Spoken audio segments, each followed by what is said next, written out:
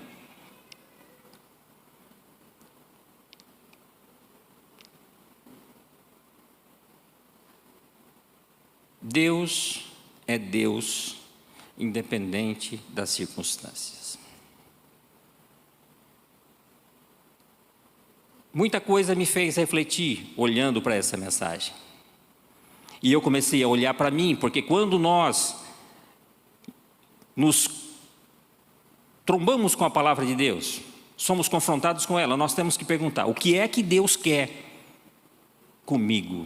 Ou o que Deus quer que eu mude? E eu comecei a pensar na minha vida, o que eu tenho feito, da forma que tenho feito. E vi que se Deus arrumasse uma Babilônia para mim, não seria, parece que algo muito estranho, talvez até de se esperar.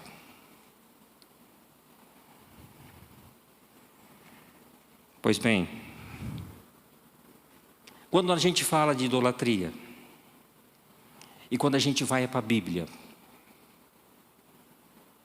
Isaías, por exemplo, no capítulo 44, do versos 9 ao 20.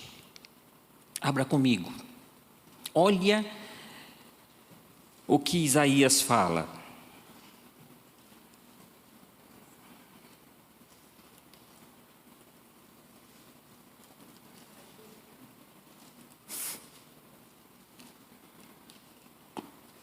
Não dá.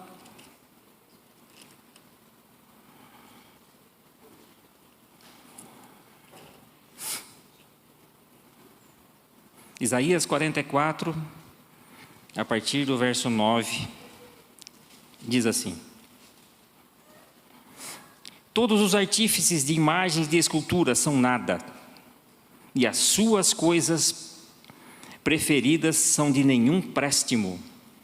Eles mesmos são testemunhas de que elas nada veem, nem entendem, para que eles sejam confundidos. Quem formaria um Deus ou fundiria uma imagem de escultura que é de nenhum préstimo? Eis que todos os seus seguidores ficariam confundidos, pois os mesmos artistas não passam de homens. Ajuntem-se todos e se apresentem, espantem-se e sejam a uma envergonhados. O ferreiro faz um machado, trabalha nas brasas, forma um ídolo a martelo e forja-o com a força do seu braço. Ele tem fome e a sua força alta. Não bebe água e desfalece. O artífice em madeira estende o cordel e o lápis com o lápis. Esboça uma imagem, alisa-a com plana. Marca com o compasso e faz a semelhança e beleza de um homem que possa morar em uma casa. Um homem corta em si cedros, toma um cipreste ou um carvalho, fazendo escolha entre as árvores do bosque, planta um pinheiro e a chuva o faz crescer. Tais árvores servem ao homem para queimar. Como parte de sua madeira se aquenta e coze o pão. E também faz um Deus e se prostra diante dele. Esculpe uma imagem e se ajoelha diante dela. Metade queima no fogo, e com ela coze a carne para comer. Assa e farta, também se aquenta e diz: ah, já me aquento, contemplo a luz.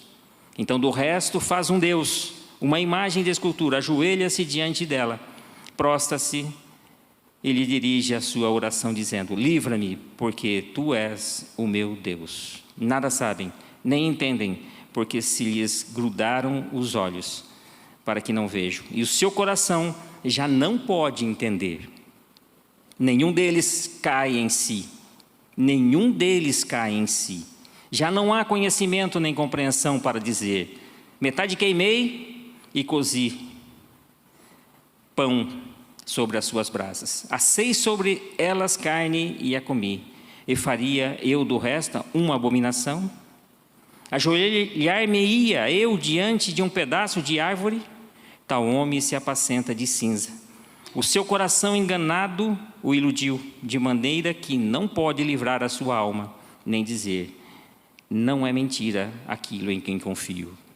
Aqui a gente vê Isaías falando da aberração, do absurdo, do terror que é alguém pegar um pedaço de madeira, de metal ou de qualquer outra coisa, moldar aquilo e se colocar diante dela e tê-la como um Deus. Parece um grande absurdo, parece um negócio estúpido, impossível, mas isto acontece, isso aconteceu. Será que a idolatria é apenas o culto a deuses ou a imagens fabricadas por mãos humanas? Aqui a gente viu ferreiro, marceneiro fazendo a imagem. Mas será que é somente assim?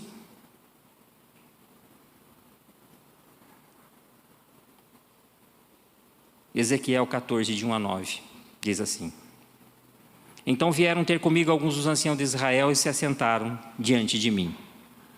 Veio a mim a palavra do Senhor dizendo: filho do homem, esses homens levantaram os seus ídolos dentro do seu coração. Esses homens levantaram os seus ídolos dentro do seu coração. Tropeço para a iniquidade que sempre tem eles diante de si. Acaso permitirei que eles me interroguem? Aonde foi que esses homens levantaram os seus ídolos? Dentro do seu coração.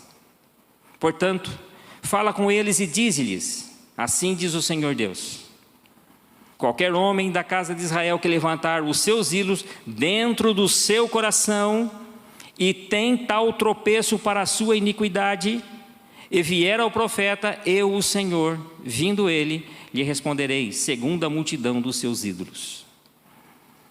E olha só, aqui, quando o profeta fala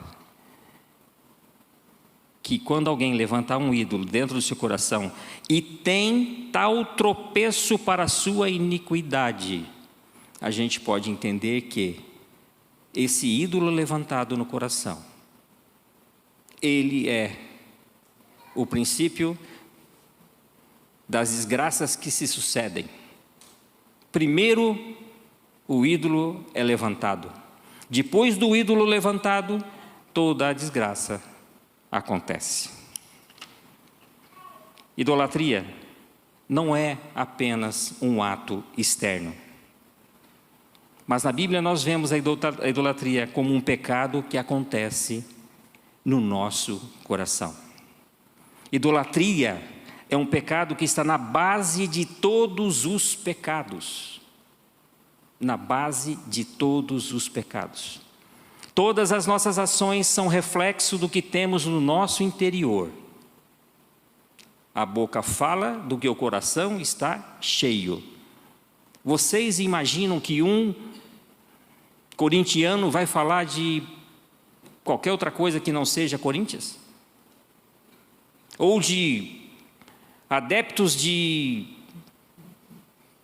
algum candidato político vai falar coisa diferente daquilo que... Não vai. A nossa boca sempre dirá aquilo que o nosso coração está cheio. Se temos boas raízes, teremos bons frutos.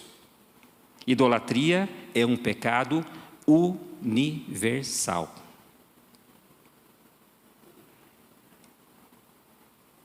Romanos 1, 22, 23, Romanos 1, de 22 a 25 diz assim: inculcando-se por sábios, tornaram-se loucos, e mudaram a glória do Deus incorruptível em semelhança de imagem de homem corruptível, bem como de aves, quadrúpedes e répteis. Por isso, Deus entregou tais homens à imundícia pelas concupiscências do seu próprio coração, para desonrarem o seu próprio corpo entre si. Pois eles mudaram a verdade de Deus em mentira. Mudaram a verdade de Deus em mentira, adorando e servindo a criatura em lugar do Criador, o qual é bendito eternamente. Amém. A idolatria é a resposta imediata que o coração dá em rejeição ao senhorio de Deus. Quando nós rejeitamos Deus, a primeira coisa que vem é isso: nós começarmos a fazer aberrações. Aqui em Romanos, Paulo falando de pessoas que não foram convertidas. Mas será que isso seria possível com pessoas que já receberam a graça de Cristo? Aqueles que não aceitaram a graça de Cristo são escravos da idolatria.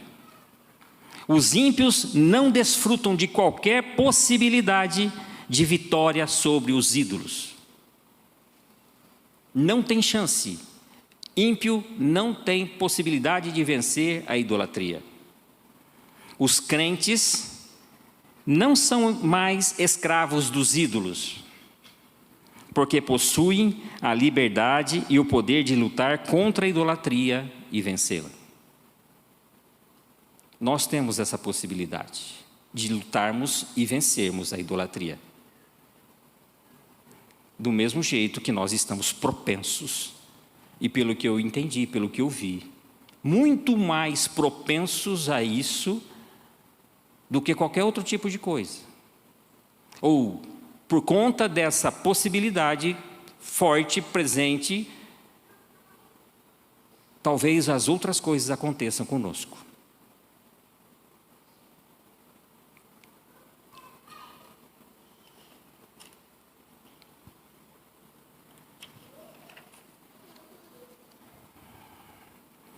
Nós não estamos isentos de destronar Deus e entronizar um ídolo no nosso coração.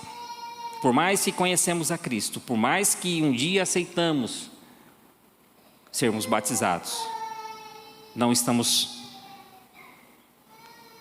isentos disso. João, na sua primeira carta, no capítulo 5, 21, ele diz: filhinhos, guardai-vos dos ídolos. Dessa forma, podemos definir a idolatria como a substituição do Deus verdadeiro por um falso Deus. Esse é o centro da idolatria. Quando nós tiramos Deus da nossa vida, nós entronizamos um ídolo. Quando fomos criados, Deus nos criou com um espaço que somente Ele pode preencher. Somente Ele pode preencher. Coisa nenhuma pode preencher esse espaço. E se nós tirarmos Deus, a gente tirou tudo da nossa vida. Vocês ouviram dizer que Deus não aceita ser o segundo? Porque nessa conta, nessa dinâmica, não existe dois tronos, é apenas um. A minha vida e a sua vida só tem um trono, e só pode ser ocupado por uma pessoa. Nada mais.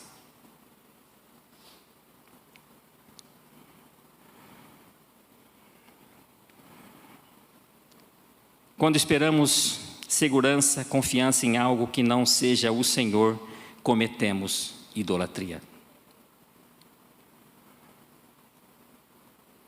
Quando esperamos segurança, confiança em algo que não seja o Senhor, cometemos idolatria.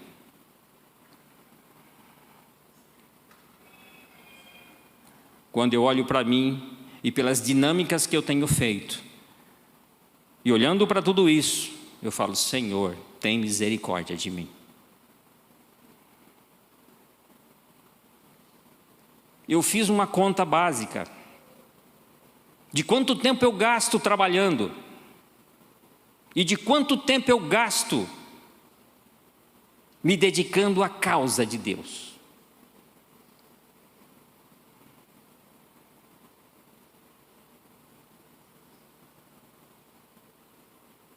Por isso que eu digo para vocês que se Deus tivesse colocado uma Babilônia só para mim, seria fácil de entender.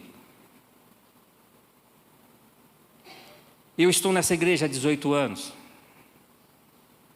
Eu tenho acompanhado o movimento dessa igreja há 18 anos. E a minha percepção diz que eu não estou sozinho nessa minha miséria. Eu percebo que muitos de nós estamos no mesmo barco. Talvez nós guardemos os mandamentos, mas talvez não guardamos os mandamentos pelos motivos corretos. Talvez o nosso amor a Deus não seja aquele que Ele aceita.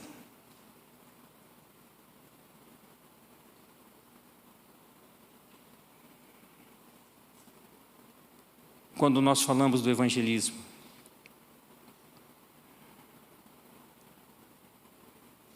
algumas sensações podem acontecer em cada um de vocês. E talvez a maioria, nossa, isso de novo?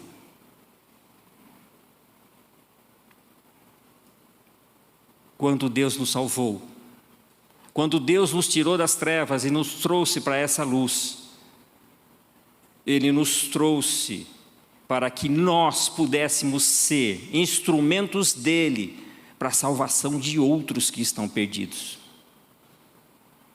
Só que, nesse processo, quando Deus nos traz para essa luz, a gente fica confortável com essa luz e a gente deixa para lá aquilo que Deus tem como instrumento para nos mantermos vivos.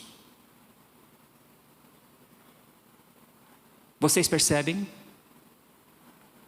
Fazer evangelismo, alcançar pessoas, falar do amor de Deus, isso também é uma ferramenta que Ele usa para que eu e você continuemos vivos. Eu não sei se vocês já ouviram o testemunho do Gabriel, o angolano. Esse testemunho está no canal do pastor Michelson Borges. Ele nasceu no satanismo. Hoje ele já é quase um pastor adventista. Jesus o encontrou e o fez um servo. E nas falas dele, nas experiências que ele experimentou do outro lado, ele fala que tem dois grupos de pessoas com os quais os demônios lutam. Um grupo, sabe como que eles consideram? Mortos vivos. Estão vivos, andam, comem, bebem, trabalham, mas estão mortos. Porque esses não aceitaram a graça de Cristo.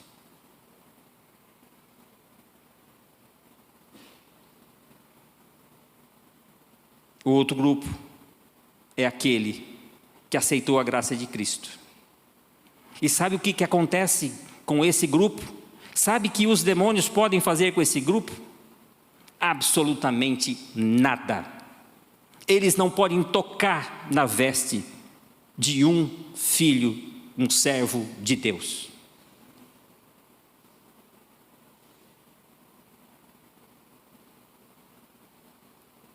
Rever a nossa vida, rever os nossos conceitos, é coisa necessária e urgente. Nós estamos nos aproximando do fim.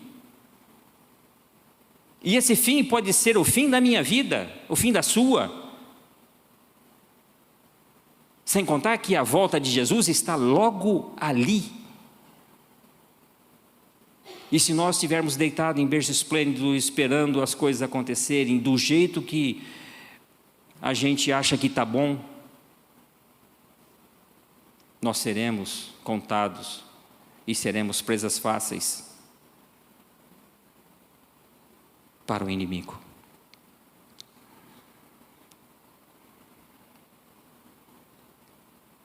Quando você ama e deseja mais outras coisas do que ao Senhor,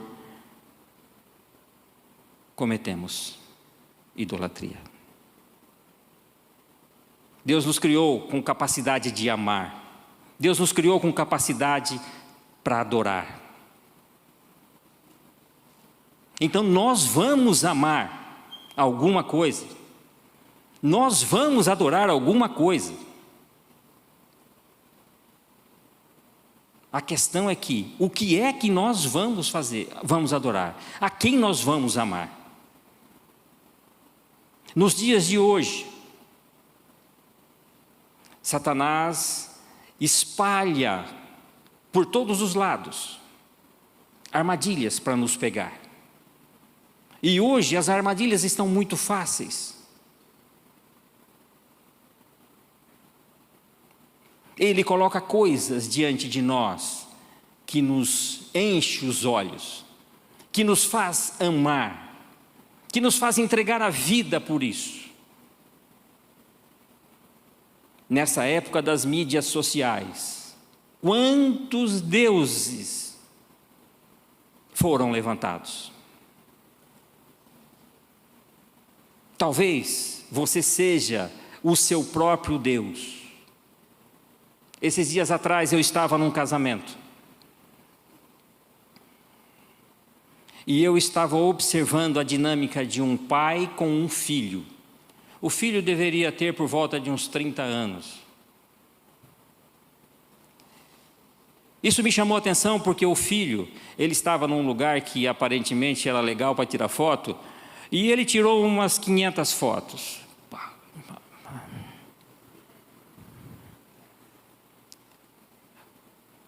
O pai, vendo lá, ele foi lá, pegou o telefone, foi de frente, e aí em outra posição agora, né? Pá.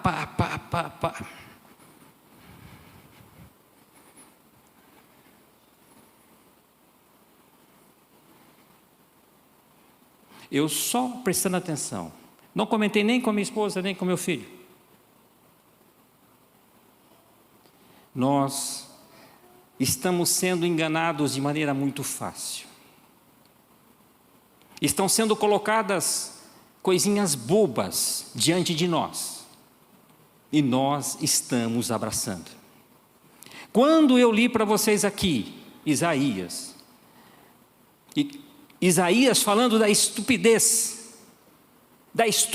que é fazer um ídolo, o resto queimar no fogo, e esse ídolo que saiu de um pedaço que jogou fora o resto, parar e adorar ele, é estupidez, não é? Mas essas coisas que estão acontecendo hoje, você já parou para ver, para prestar atenção? Essas coisas que estão acontecendo conosco, a forma com que nós estamos conduzindo a nossa vida, será que nós não estamos fazendo a mesma coisa? Não estamos sendo estúpidos do mesmo jeito? Eu vi em mim a estupidez que eu tenho cometido. Estou sendo insano nas minhas dinâmicas.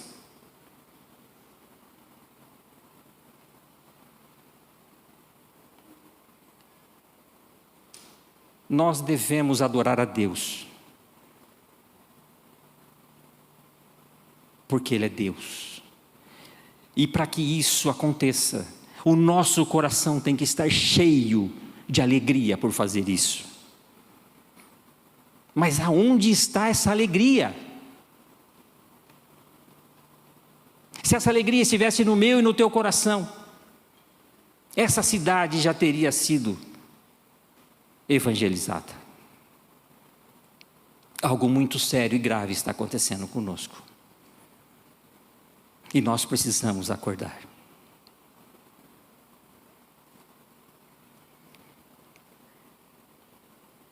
O problema da idolatria na humanidade começa em Gênesis capítulo 3, verso 6.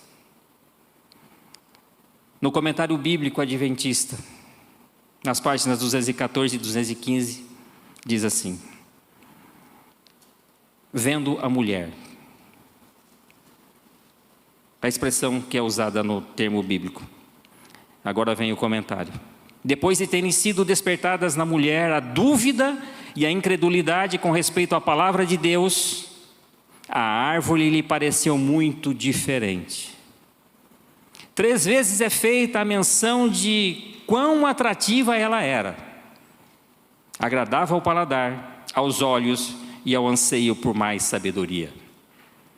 O olhar para a árvore dessa forma, com o desejo de participar de seu fruto, foi uma concessão ao estímulo de Satanás. Em sua mente, ela já era culpada de transgredir o mandamento divino: não cobiçarás. O ato de tomar o fruto e comer dele foi apenas o resultado natural de haver se colocado no caminho da transgressão. Tomou-lhe do fruto, a expressão bíblica. O comentário é: havendo cobiçado aquilo a que não tinha direito, porque ela não tinha direito sobre essa árvore, a mulher prosseguiu, transgredindo um mandamento após o outro. A seguir, ela roubou o que era propriedade de Deus, violando o 8º mandamento, comendo do fruto proibido e dando ao marido. Transgrediu também o 6º mandamento: não matarás. Então quebrou o 1º mandamento, porque colocou Satanás acima de Deus em sua consideração e obedeceu a ele em vez de ao Criador.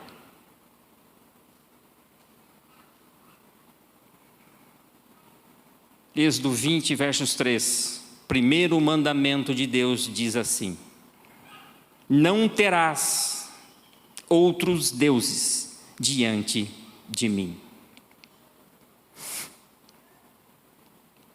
Esse Deus não precisa ser de ferro, de barro, de bronze, de pedra, de cerâmica ou de qualquer outra coisa. Esse Deus não precisa de ter essa estrutura nenhuma. Qualquer coisa que nós colocarmos no lugar de Deus se tornará para nós um ídolo. E nós prestaremos culto a esse Deus. Por isso, é imprescindível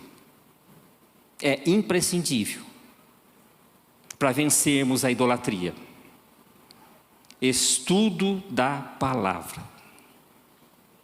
E esse estudo não é um estudo apenas para aumentar o nosso conhecimento. É um estudo onde as verdades que estão sendo ressaltadas para mim precisam ser confrontadas com o meu proceder.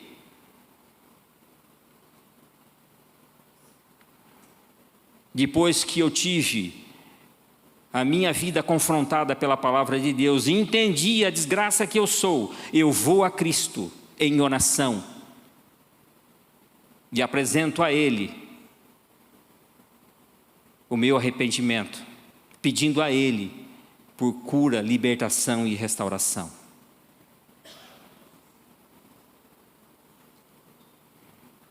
Nós não podemos, e eu vejo que isso tem acontecido entre nós, nós não podemos tratar o santo de maneira qualquer ou profana.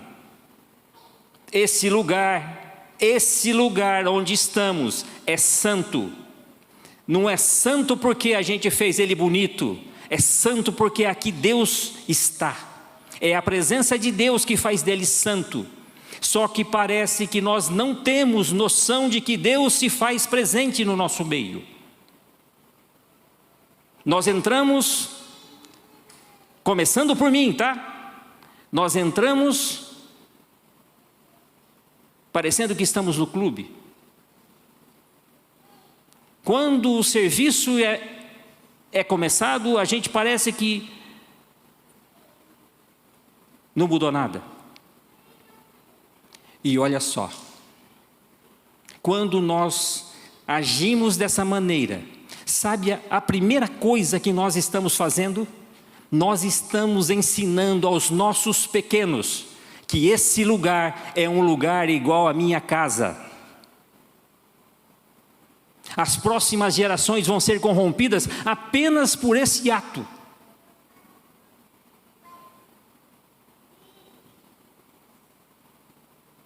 Nós precisamos cuidar das coisas santas de maneira santa. Quando participamos da ceia do Senhor, como nos colocamos diante dessa cerimônia? Reverenciamos aquilo que está sendo feito? Cuidamos para que o nome de Cristo, naquele momento ímpar, seja exaltado, glorificado, corações possam ser arrependidos? Ou fazemos uma cerimônia onde não tem diferença de uma coisa da outra?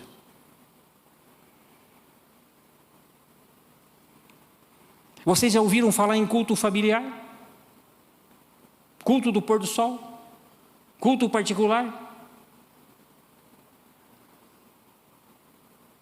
Vocês sabem onde foi que a gente deixou isso?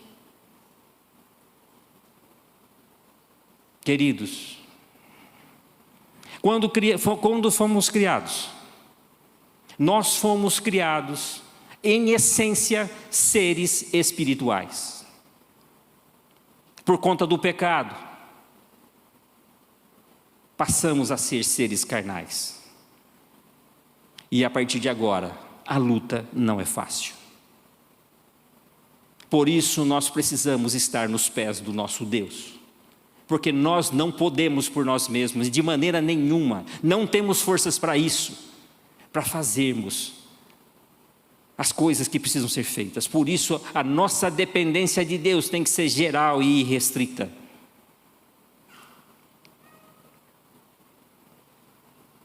Espero que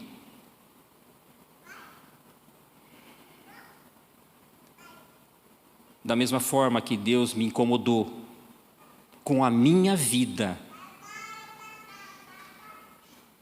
que está sendo vivida não da forma com que Ele quer, eu tenho levantado ídolos no meu coração e pretendo, pela graça e poder de Deus, destroná-los e colocar Deus no lugar dele. Espero que você se percebeu nessa condição, que você tome a decisão de destronar tudo isso que porventura possa estar na sua vida, ocupando o lugar que é único e exclusivo de Deus. Marcelo vai cantar mais uma música. Durante a canção, fale com Deus. Peça que Ele te conduza, que o Espírito Santo te ilumine, que te mostre, caso você tenha algum Deus que precisa ser destronado, que Ele te dê a força e o poder para vencê-lo.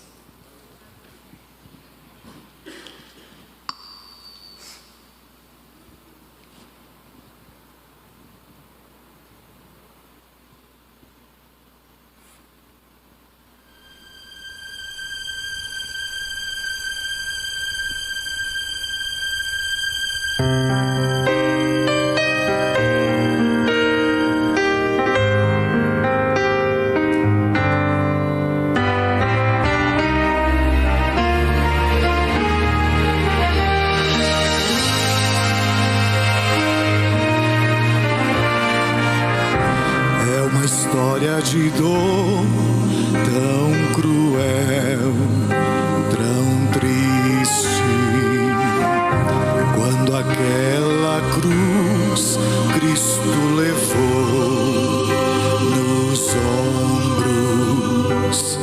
Não somente uma cruz levou, mas também toda a culpa e dor. Com amor sobre si tomou o nosso pesar.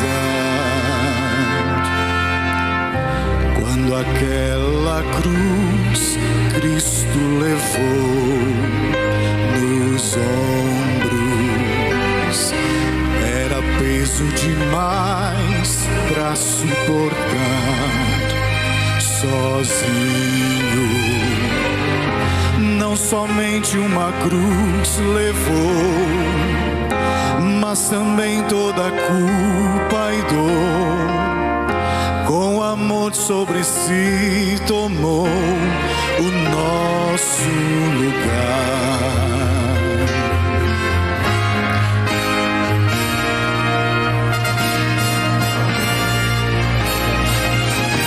Mas a cruz do Calvário é a nossa vitória, pois Cristo ainda vive e viverá eternamente para nós. Vamos lá no céu nos encontrar.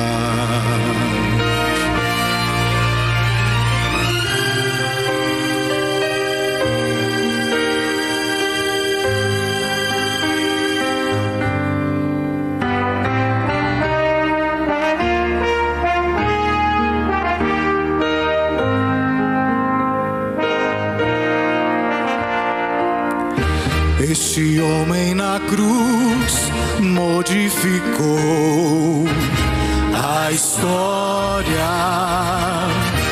Hoje nós temos fé que Ele virá em glória. Não somente uma cruz levou, mas também nossa dor. Com amor sobre si tomou o nosso pesar em nosso lugar.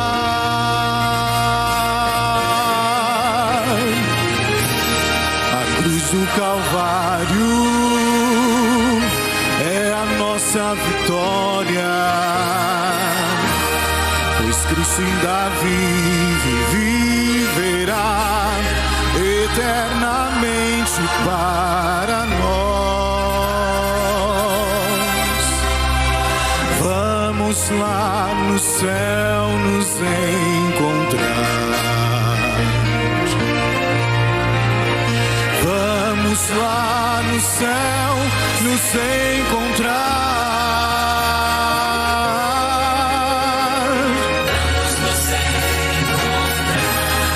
Lá no céu.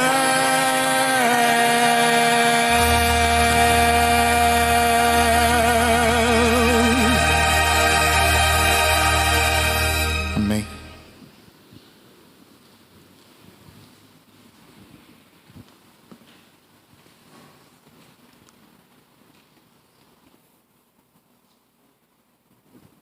Santo e eterno Deus, nosso Pai,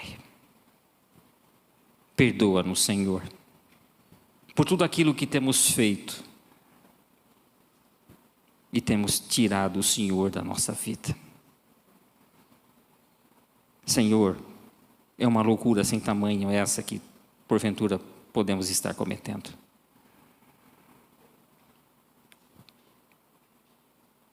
Por isso, Senhor, derrama sobre nós o Teu perdão, a plenitude do Teu Espírito, para que nós possamos ser cheios, para que nós possamos ter vida, para que nós possamos ser instrumentos do Teu amor e da Tua bondade, para que o Senhor possa nos levar aonde for preciso, para que a Tua vontade possa ser feita na nossa vida. Bom Deus, eu e os meus irmãos precisamos da Tua ajuda. Nós não temos forças nos nossos braços, mas nós confiamos em Ti. Nós sabemos que no Senhor nós podemos colocar a nossa segurança. Apesar de todas as besteiras que fazemos, Senhor, tem misericórdia de nós. Venha em nosso auxílio. Por Jesus nós lhe pedimos. Amém.